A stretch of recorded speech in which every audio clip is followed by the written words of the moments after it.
Hey guys, it's George. So today I'm going to be working on the FroKnowsPhoto Raw Edit number 60. It's the shot of the model getting her hair done and stuff. I believe Adam took. So let's get started. Okay. First thing I'm going to do is I'm going to bring it into Camera Raw. This is what it looks like, and I'm going to do very simple adjustments in Camera Raw because I'm going to make this look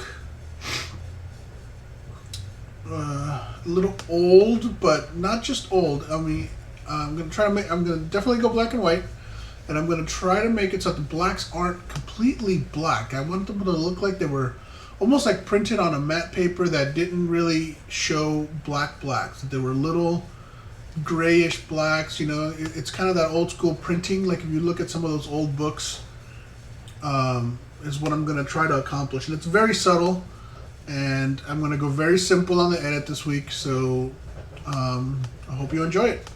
First thing I want to do is enable my lens profile, which, you know, I do all the time. It'll get rid of the vignetting and actually brighten up this image quite a bit. Next thing, I definitely want to work on the white balance. I don't know if he shot it at auto or whatever. I'm just going to try to do a color picker, see if I can get a good, or at least a color I like. Since I'm going to go black and white, it really isn't going to matter too much, but I just want to, I like starting with what I consider accurate color almost. And that looks pretty good right there. But 3000 at +4. Looks pretty neutral. It's kind of what I'm trying to achieve, is neutral, then I can add my own color. You know, if I was going to do color, I'd probably warm it up a little bit, but since it's going to be black and white, I kind of want it to be very neutral. So again, holding down Shift, I'm going to open up this file as a smart object, so I can always go back to it if I want it. Oh, it opened up on my other monitor. Alright, so again, the first thing I'm going to do is I'm going to do a layer, call it healing. I just want to go in and make sure she doesn't have any blemishes, and of course she's a model, so she probably doesn't have too many, but everybody, I don't care if you're Charlize Theron, you'll have blemishes. I mean, I've retouched a lot of really beautiful celebrities, and everybody has blemishes. Some more than others, some you wouldn't believe. But you know, she's just got little ones. She's very young, seems like, so she doesn't have too much skin blemishes. But you know, I'm just gonna get rid of them, and I'm gonna do this very quickly because since it's gonna go black and white, and I'm gonna do a kind of a grainy look, it's really not gonna show up that much. I just like cleaning things up as much as possible when I start. Don't want to get rid of her freckles, because that's part of her characteristic. Some of these pretty deep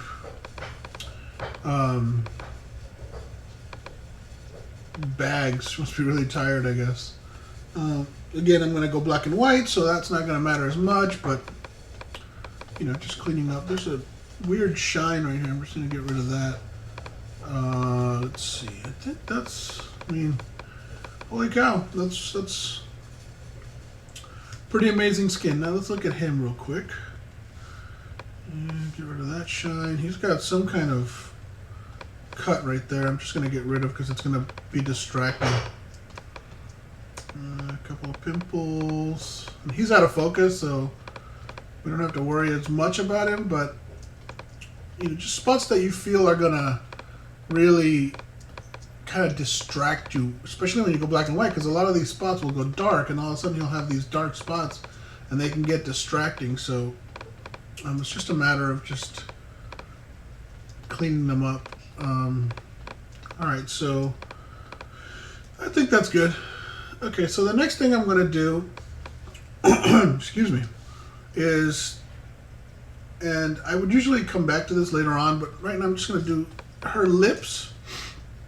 See how she's got this kind of bit of a shine? I want to enhance that shine. So I'm going to do lip shine. And I'm going to make a new layer. I'm going to put it on overlay. And then with just a regular brush, set to 5% flow, so really low flow, and a very small brush, very small and soft brush, I'm just going to start to paint, oops, messed up. I'm going to start to paint in some white. And it'll just enhance kind of the shine she already has.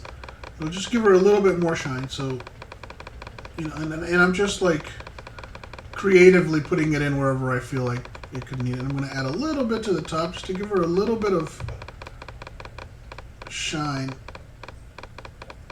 And I always paint following the kind of the pattern of her lips. So, you know, we all have kind of straight lines up and down. And then I'm going to make a mask, and I'm going to remove some of it wherever I don't think it should be there.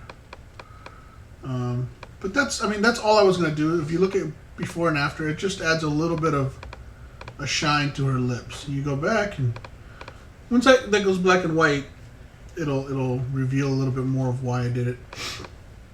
My next layer is going to be my black and white layer, so I'm going to use my black and white adjustment.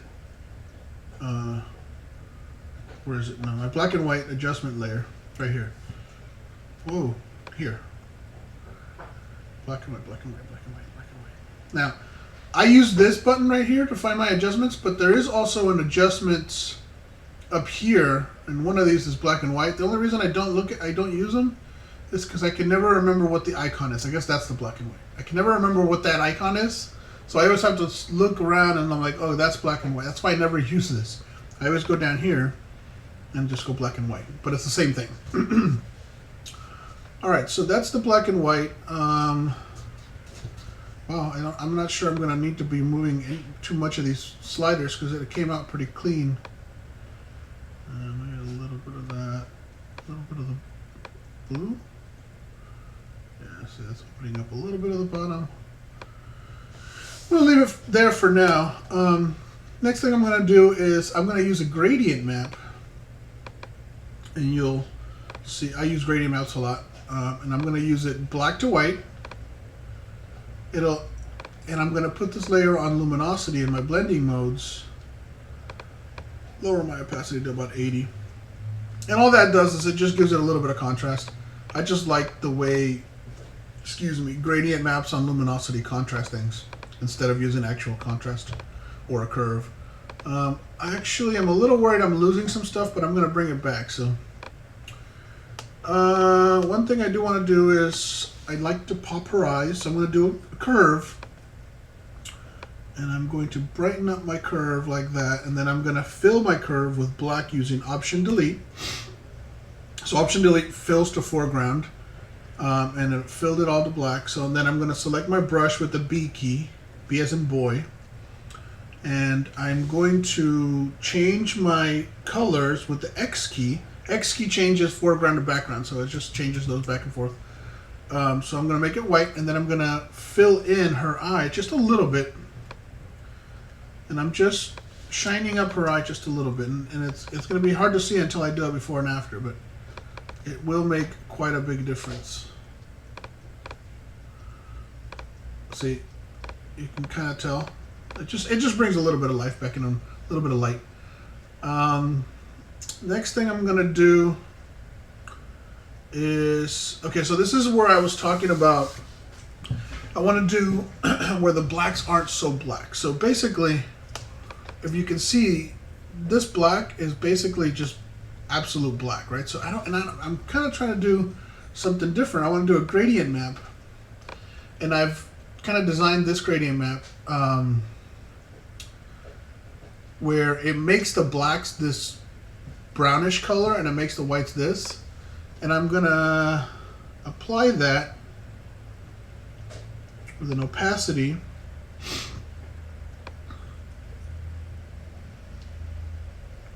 of like, I think somewhere around there looks pretty good. But see how it, and that might be too brown. Go a little darker.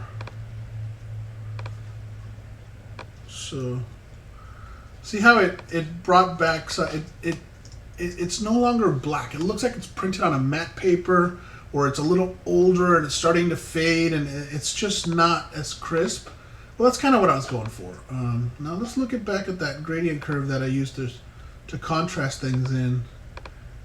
And maybe that's not at 80%. Maybe it's more like in the 70%, just to give us a little more detail. See, that's looking a little bit better. It's not so contrasty. It's kind of the opposite of what Jared's always talking about, where he wants real punch. And I like that, but in this case, I just wanted it to feel a little older, a little different, a little like a matte book. And you know, those old like behind the scenes rock photos that were printed on these old like papers that weren't perfectly white and weren't super glossy, and so you never get like really rich whites and really rich blacks. You just get a little bit of a brownish tint, I guess you could say. It's never black. So this black, if I take away this layer, it goes to black. But if I put it back on, it's no longer black.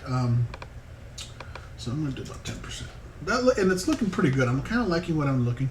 I'm going to do one more thing, or a couple more things actually. But the next thing I'm going to do, I have this old texture that I scanned in. It's a border that I scanned in a long time ago.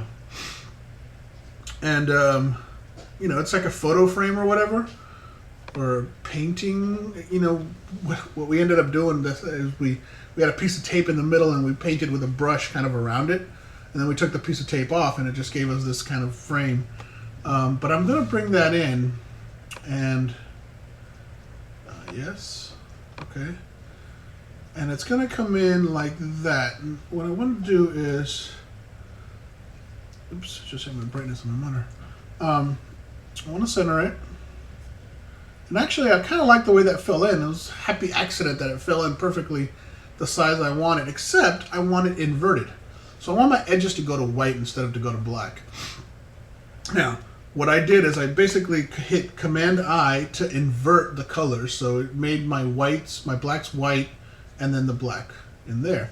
Now, obviously it's on top of everything, so you can't see what's underneath it, but all of a sudden, if we put it on screen blending modes, screen gets rid of anything that's black and lets anything that's white show, right? So that's why it worked perfectly. And it added a little bit of like texture in here as well, because it wasn't a perfectly clean image. So, and I like that a lot. I really like the way that looks. Let's see, let's not save that. So yeah, I'm definitely liking that. I'm going to add some grain to it. I'm going to show you a little trick. I'm going to make a noise layer. And the way I usually make fine noise is I make everything gray, right? I make a layer that's completely gray and I go to filter noise. But what happens is that noise is really fine and it's super detailed noise. And I'll show you what I mean. But for this, I'm not going to do the entire image. I'm going to, with Shift Delete, your fill dialog box, and I'm going to bring it up to gray. And then I'm going to fill this with noise. Filter, noise, add noise, and I'm going to go somewhere in the 8. Okay.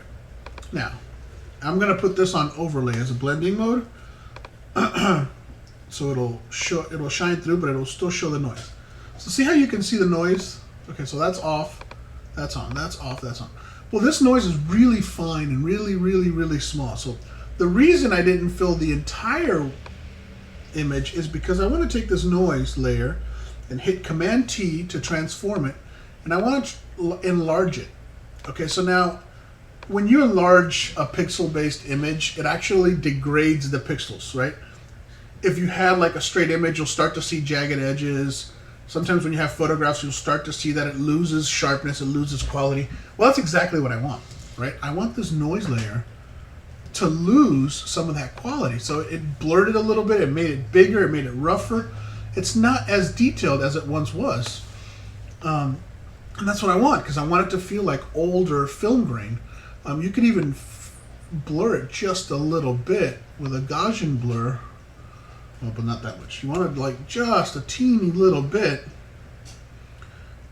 because you're trying to create an effect that is not a computer effect, right? So this is not, you know, it's more random, it's more real film grain, and I think that kind of achieved it. Now, I'm going to do one more noise layer. Oops. One more noise layer. And this one I am going to do just a regular noise. Filter, noise, add noise, but much less. So I'm going to do like 3. 3%, and then I'm going to put that on overlay. And that one is just to enhance the fine details. See, this one you can barely see, but I just like breaking up those details. And I think that's going to be my edit, guys. I'm going to put this all in a group. PSD, adjustments. And I think that's going to be my edit. Here's the before and after. So there's the before, there's the after. Before, after. I like it, guys. I hope you do too. I'm going to save this out, put it on YouTube and also on the forums, and I will see you next time. All right? Talk to you soon.